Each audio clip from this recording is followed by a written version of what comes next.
हरियाणा के पलवल जिले में दिन दिहाड़े नेशनल हाईवे पर चलती बस में 1 करोड़ रुपए की डकैती हो गई। मामला दरअसल ये है कि एक शख्स है जिनका नाम है परमेश्वर शर्मा। ये राजस्थान के सीकर के रहने वाले हैं और इनका जो 3 पीढ़ी से एक आसाम के गुवाहाटी में शख्स रहते हैं सुरेश चंद्र अग्रवाल। इनके यहाँ इनकी 3 पीढ़ियाँ नौकर के तौर पर काम कर रही हैं, नौकरी करती हैं। और सुरेश चंद्र के फादर यानी कि 2 पीढ़ियों से उनके परिवार में इनकी 3 पीढ़ियाँ नौकरी करती रही हैं। सुरेश चंद्र अग्रवाल का कंस्ट्रक्शन और इलेक्ट्रिकल्स का काम है, तो लिहाजा जो फील्ड जॉब है वो जो परमेश्वर शर्मा है जो शिकायत करता है इस मामले में वो करते हैं। जो परमेश्वर शर्मा है इन्होंने एक जो शिकायत दी है पुलिस को, उसमें इन्होंने बताया कि जो सुरेश चंद्र अग्रवाल हैं जो इनके मालिक हैं जहां ये काम करते हैं, उनकी कोई ज़मीन थी मथुरा के वृंदावन इलाके में जो उन्होंने हाल ही में बेची थी एक कपिल देव नाम के शख्स को। तो जो रजिस्ट्री आमतौर पर ये होता है कि जो एक नंबर की रकम होती है वो बैंक ट्रांसफ़र होती है और जो कैश जो लेना था उसको लेने के लिए परमेश्वर शर्मा को भेजा गया। ये कैश की रकम थी करीब 1 करोड़ रुपए। तो लिहाजा 2 बैगों में यानी कि 50-50 लाख रुपए के 2 बैग इसको जो परमेश्वर शर्मा हैं उनको दिए गए। परमेश्वर शर्मा का कहना है कि वो दोनों बैग लेकर वो उनके एक वहीं वृंदावन में ही एक जानकार थे कैलाश चंद्र अग्रवाल, ये उनके यहाँ चले गए। कैलाश चंद्र अग्रवाल इन्हें स्कूटी पर लेने आए थे, वहाँ कुछ नाश्ता पानी चाय वगैरह पिया और इसके बाद उन्हीं कैलाश चंद्र अग्रवाल ने अपनी स्कूटी से इन्हें छठीकरा मोड़ पर छोड़ दिया। छठीकरा मोड़ बता दें आपको कि दरअसल जब नेशनल हाईवे से जब आप वृंदावन मंदिर के लिए जाते हैं तो जहाँ जिस मोड़ से कट अंदर जाता है वो मोड़ छठीकरा मोड़ है। वहाँ से इन्होंने राजस्थान रोडवेज़ की बस पकड़ी करीब 2:15 बजे दोपहर को 2:15 बजे बस पकड़ी। ये इनका कहना है कि जो ड्राइवर था बस का ड्राइवर उसके पीछे वाली सीट पर ये बैठे थे। इसके बाद वृंदावन से चलने के बाद बस पलवल पर रुकी, वहाँ कुछ लोग सवारी चढ़े और उतरे।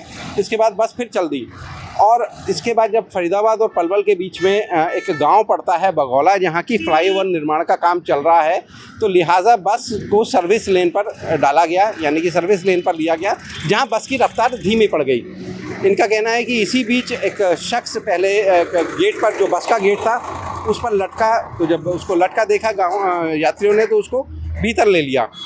उसके भीतर आने के बाद बस फिर कुछ दूरी पर चलती है, फिर एक और शख्स गाड़ी को हाथ देता है यानी कि बस को हाथ देता है और वो भी चढ़ जाता है। इसके बाद जब ये दूसरा शख्स चढ़ता है तो ये अपने आप को पुलिसकर्मी बताता है और बोलता है कि इस बस में कुछ गांजा तस्कर हैं, लिहाजा वो उनकी चेकिंग के लिए चढ़ा है।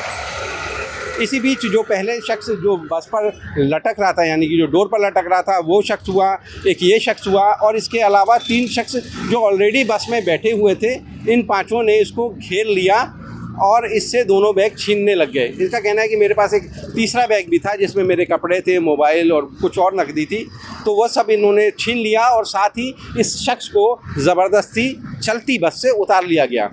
इस बीच इसका कहना है कि एक नीले रंग की एक कार थी जिसका मॉडल या बाकी संख्या ये नहीं जानता, उस कार में इसको लेकर एक सुनसान जगह पर ले जाया गया जहां इसके साथ मारपीट की गई और ये जो 1 करोड़ रुपए कैश और बाकी जो दूसरा जो बैग था इसका कपड़े और मोबाइल वाला वो छीन लिया गया।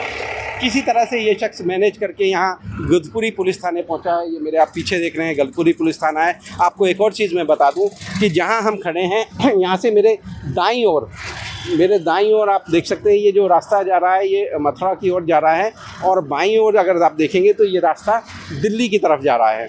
तो इसी बीच यहीं हाईवे पर एक इतनी बड़ी जो डकैती की वारदात हुई और सबसे बड़ी बात कि इस तरह की प्लानिंग की गई थी कि ना तो ये शख्स शोर मचा सका ना किसी को बता सका, क्योंकि जो आरोपी थे उनका कहना है कि गांजे की तस्करी हो रही है। हालांकि इसके पास कैश था, लिहाजा शायद ये डर गया। जो पुलिस का कहना है कि डर की वजह से ये कुछ बोल नहीं पाया। अभी फ़िलहाल इस मामले की जांच जो है वो पलवल क्राइम ब्रांच को सौंपी गई है और पलवल क्राइम ब्रांच का कहना है कि इस मामले में जल्दी खुलासा किया जाएगा और आरोपियों को पकड़कर पेश किया जाएगा। हरियाणा तक के लिए पलवल से सचिन गौड़।